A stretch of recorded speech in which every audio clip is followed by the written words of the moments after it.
Welcome to Aryaraj. ഇത് വൃശ്ചിക മാസമാണല്ലോ, നമുക്ക് ചേനയും ചേമ്പുമൊക്കെ വെട്ടുന്നതെന്ന് കണ്ടാലും.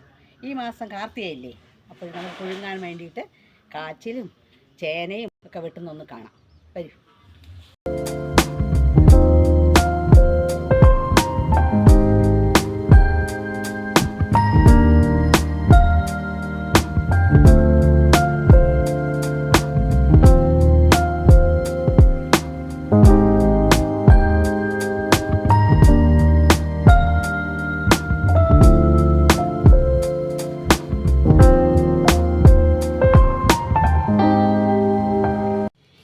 ഇതൊക്കെയാണ് കണ്ണ്. ഇതാണ് നമ്മൾ വീണ്ടും ചാണകപ്പാലിലിട്ട് നടേണ്ടത്.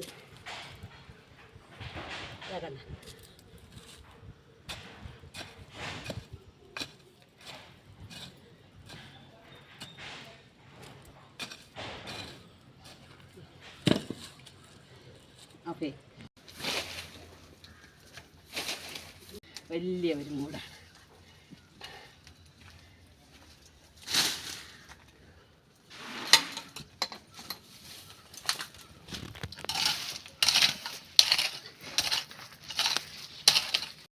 വെട്ടിയെടുക്കാം.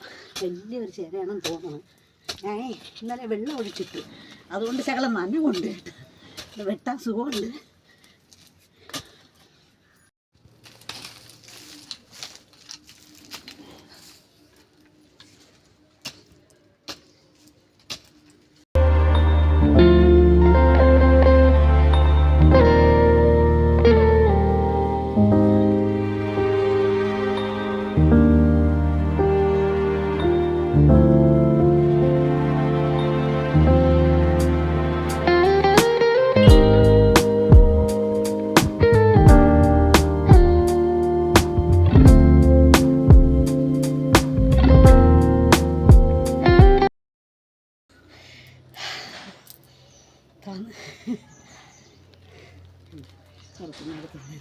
അടുത്ത് കാച്ചിൽ വെട്ടാൻ പോകും. ചേന വെട്ടി തളർന്ന് അതിന് സഹായത്തിന് ഇതാ ഒരു പയ്യനെ കൂടെ വിളിച്ചിട്ടുണ്ട്. ആദ്യം ഇതാ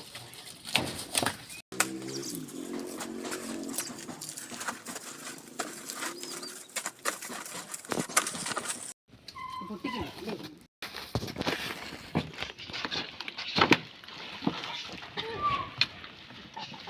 അങ്ങനെ ഇതാ നമ്മുടെ കാച്ചിൽ പുറത്തോട്ട് വന്നു.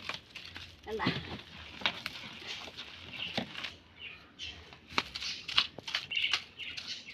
ഓക്കെ, നമുക്ക്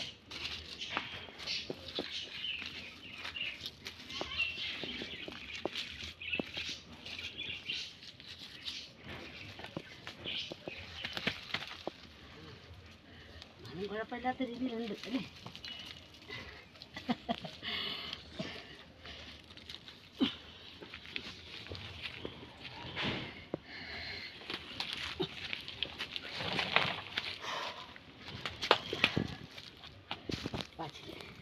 ഇനി ഒരു മൂട് കാച്ചിലുണ്ട്, ഒന്നല്ല 2 മൂട് കാച്ചിലുണ്ട് വലുത്.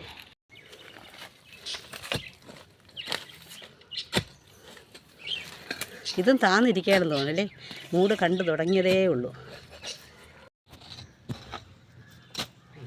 വലിയ മൂട് കാച്ചിൽ കണ്ട, ഇത്രയും കാച്ചിലും ചേനയും കിട്ടി.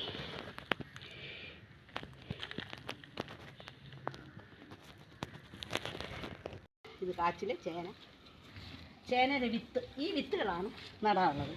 ഈ വിത്ത് നടാൻ സ്ഥലമില്ലയെന്ന് പറഞ്ഞാൽ ആരും വിഷമിക്കണ്ട. സ്ഥലമില്ലാത്തവർക്ക് നമുക്ക് എന്ത് ചെയ്യാൻ അറിയുമോ, അടുക്കളയിൽ ഇറങ്ങുന്ന വശത്തോ, ഏത് സൈഡിലെ ഫ്രണ്ടിൽ മുറ്റത്തോ, ഏത് സൈഡിൽ ഇത് ഒതുങ്ങിയിരിക്കുന്നത്. വളമൊന്നും വേണ്ട. ആദ്യം കുറച്ച് കരിയില വാരിയിട്ട് വെച്ച്, അത് കഴിഞ്ഞ് വല്ല വളം കിട്ടണമെങ്കിൽ ഈ പച്ചക്കറി കഴിയുന്നതോ എന്തെങ്കിലും മൂട്ടിക്കൊണ്ടിട്ടാൽ മതി. 5 കിലോ ഒരു അരി വാങ്ങുന്ന കവറോ 5 കിലോ ഒരു ഗോതമ്പ് മാവ് അങ്ങനെ കവറുകളുണ്ട്. കട്ടിയുള്ള ഏത് കവറായാലും ആ കവറിനകത്ത് ഇത് ഓരോ പീസ് ഞാൻ നട്ട് വെച്ച് കഴിഞ്ഞാൽ ഇതുപോലെ നമുക്ക് ആവശ്യമുള്ള ചേന വെട്ടിയെടുക്കാം. അടുത്തൊരു വീഡിയോയുമായി ഉടൻ വരുന്നതാണ്. അതുവരെ നമ്മുടെ ചാനൽ കണ്ട് സബ്സ്ക്രൈബ് ചെയ്യാത്തവർ സബ്സ്ക്രൈബ് ചെയ്യണം, ലൈക്ക് ചെയ്യണം, ഷെയർ ചെയ്യണം, നമ്മൾ സപ്പോർട്ട് ചെയ്യണം. നിങ്ങളുടെ വിലയേറിയ അഭിപ്രായങ്ങൾ നമ്മുടെ കമൻറ്റ് ബോക്സിലൂടെ അറിയിക്കാൻ മറക്കരുതേ. ബൈ.